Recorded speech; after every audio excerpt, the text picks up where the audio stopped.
Watch a herder saddle one of these giants, and you understand why the Silk Road ever existed at all.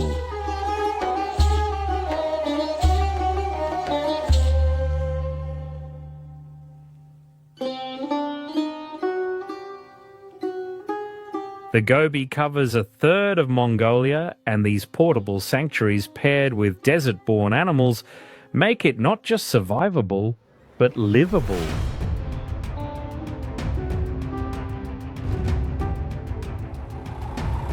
But survival in the desert requires more than shelter and camels. It requires faith.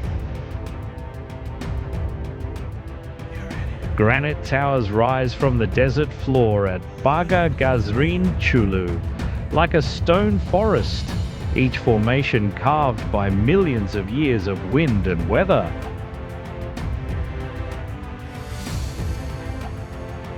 But hidden among these rocks lies something unexpected. The ruins of a 17th century monastery where monks once sought enlightenment in absolute isolation. For centuries, nomads have stopped here to pray, leaving blue silk scarves that flutter in the desert wind. Meditation caves remain carved into the granite, where monks once sought solitude in the absolute silence of the desert.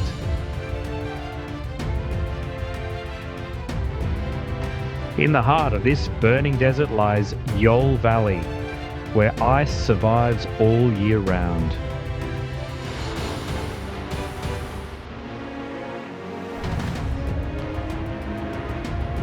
Walk through this narrow gorge in July, and your breath still fogs the air. Frozen waterfalls cling to canyon walls while the desert bakes just outside. Winter forgot to leave this one place.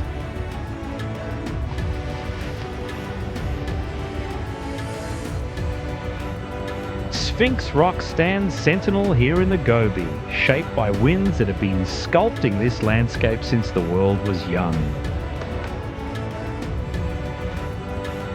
Ancient Silk Road caravans once navigated by these landmarks, following springs and reading the desert like nomads still do today.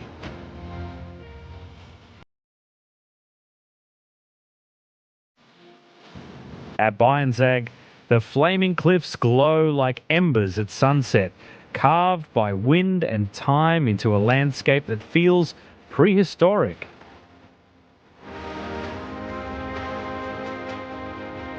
And here's where that ancient mystery finally reveals itself. In 1923, American explorer Roy Chapman Andrews made a discovery that changed paleontology forever. The first dinosaur eggs ever found.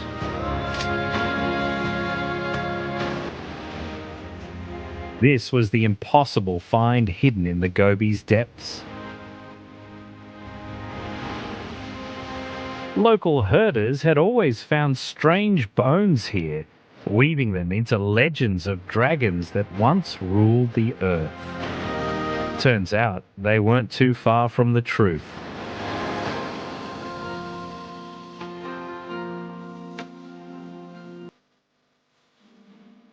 But the desert's wildness pales beside what waits in the mountains, where ancient partnerships defy every law of nature. These peaks stand at the meeting point of four nations: Mongolia, China, Russia, Kazakhstan. Their borders drawn by distant politicians who never set foot on these slopes. But their highest guardian belongs only to Mongolia. Kuitan Peak rises 4,374 meters above sea level. Crowned with glaciers that have watched empires rise and fall in the valleys below. But what's most remarkable about these peaks isn't their height, it's how little they've changed. Carved into the rocks at their base, ancient hunters still tell their stories. Some of these petroglyphs date back over 12,000 years to a time when the last ice age still gripped the planet. Bronze Age hands carved images of hunters with their prey, wild animals moving across eternal landscapes, rituals that connect earth to sky. And here's what's extraordinary. They tell the same story as the people who live here today. In the high valleys of Bayanulgi, that ancient story continues.